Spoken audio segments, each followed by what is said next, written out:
Guys আজকে ইফতার party এটা কোথায় কোথায় চলে গিয়েছিলাম। আজকে আমরা বার হয়ে পড়লাম কিছু কেনাকাটার উদ্দেশ্যে, কেননা আজকে আমাদের আছে ইফতার পার্টি। আর তারপর আমরা দোকানে চলে আসলাম আর এসে গাইস এই খেজুরটা আমার খুব পছন্দ হয়েছে। আর তারপর চলে আসলাম তরমুজ নিতে। আর তরমুজ নিতে নিতে সেই আমার একটা ভাইরাল ডায়লগের কথা মনে পড়ে গেল, এই কি রে মধু মধু।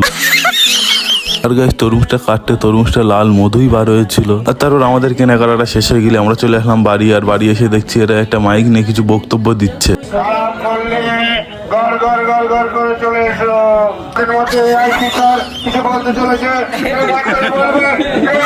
আর তারপর বিকেল হতে সবাই চলে আসলো। তারপর আমরা এখানে মালগুলো তুলে নিচ্ছিলাম। আর এখানে মালগুলো তোলা হয়ে গেলে আমরা সবাই বার হয়ে পড়লাম। আর গাইস আমাদের টিম মেম্বার গুলো দেখুন। আর তারপর আমরা পাকাবালে দাঁড়িয়ে গেলাম, কেননা আমাদের আরো কিছু মাল কিনতে বাকি ছিল।